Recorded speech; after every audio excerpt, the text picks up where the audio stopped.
Magandang umaga po sa inyong lahat. Ito po si Dr. Jeff Ho.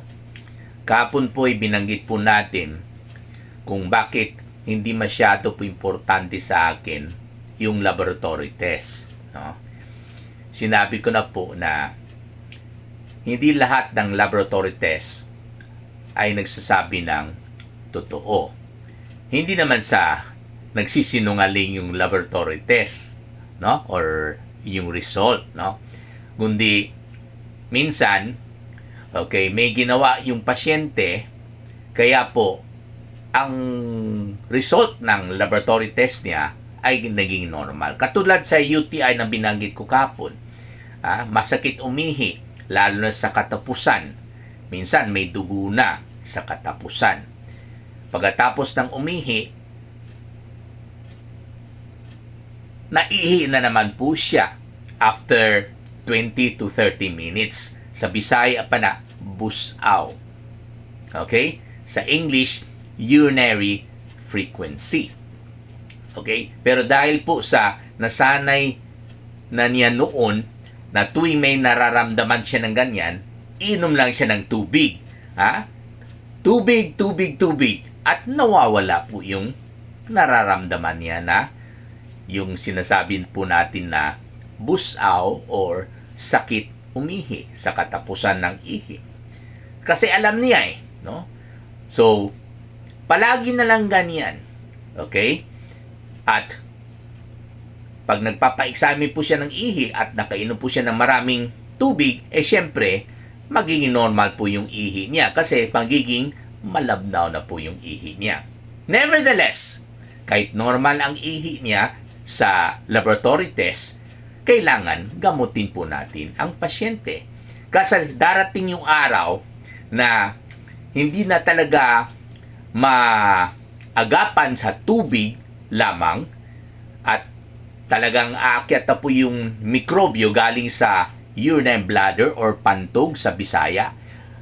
Paakyat niya yan sa kidneys at magkakaroon na po siya ng kidney infection, mataas yung lagnat niya, manginginig siya, at hindi na talaga makaya sa tubig lamang. Huwag na natin umabot, no? Na ganyan ang sitwasyon ng pasyente kasi matindi na po yung UTI na. Kumbaga, sa lower pa lang, yung urinary tract infection, dahil masakit umihi, lalo sa katapusan, gamutin na kaagad natin ang pasyente kahit normal po ang kanyang urinalysis na result. Okay? So, ang kailangan po natin dito ay yung critical thinking po natin na hindi nagdedepende sa laboratory test. Okay? So, syempre, tayo po ay tao lamang. Kahit anong professional, engineer, architect, no, nurse, doktor, medtech, hindi po tayo perfecto. Nagkakamali po tayo minsan. God forbids. Okay? Kaya there's always a human factor pagdating sa resulta ng laboratory test. Kaya po siyempre, hindi naman ibig sabihin na karamihan, bihira lang po nangyari yan. Madalas, tama po yung laboratory test. Kaya lang po, yung sinabi ko, may ginawa yung pasyente, marami siyang nainom na tubig, kaya nagiging normal po yung ihi niya. Okay? So, pagdating naman po sa, for example, LBM diarrhea. Okay? Siyempre, sa unang araw pa lang, pag ang infection po ay nasa small intestine, kadalasan ang dumi ng pasyente, I'm sorry kung kumakain po kayo, okay, ay ang dumi po niya ay parang tubig kasi ang infection po ay nasa small intestinal level pa po na doon po inabsorb po yung 90% ng tubig na ininom po natin. Kaya po pag nandun pa po yung mikrobyo, syempre yung kinain ng pasyente, yung nainom na pasyente, diretso yan sa large intestine at lalabas sa puwet. Kaya po, ang hitsura ng dumi ng pasyente ay talagang tubig. At kung amoeba po ang meron ang pasyente, okay, lalo pag nakakain sila ng kadalasan sa experience po natin, okay, kinilaw ang number 1. Number 2, yung isaw. Kasi po, marami pong mikrobyo ang bitukan ng manok. Number 3, yung kwek-kwek. No? Siguro sa pag-handle ng eggshell, hindi nahugasan ng maayos yung itlog, tinanggal yung shell, ayan, nakontaminate yung itlog mismo. Or, yung mga tahong, mga seafood. Siyempre, ang dami pong mga mikrobyo sa respiratory system ng mga tahong at saka mga pasayan, no? Doon po natatrap yung mga mikrobyo, pati yung mikrobyo ng amoeba, no? So, siyempre, kasama po ito sa pagtanong sa pasyente. Bago nag-LBM, ano pong kinain ninyo? Ayan.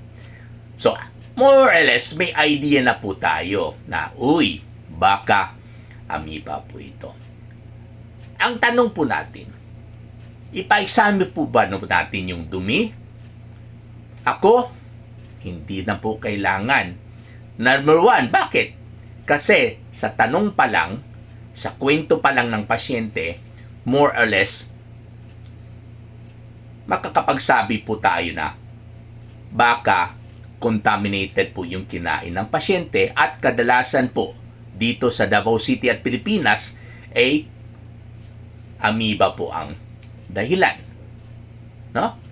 So, pangalawa, sa early stage ng amoeba, ito po ay hindi nakasulat sa libro. Kahit yung UTI na kinuwento ko po sa inyo, hindi po yan nakasulat sa libro na tuwing uminom ng pasyente na may UTI, magiging negative yung ihi, hindi yan sinasabi sa libro.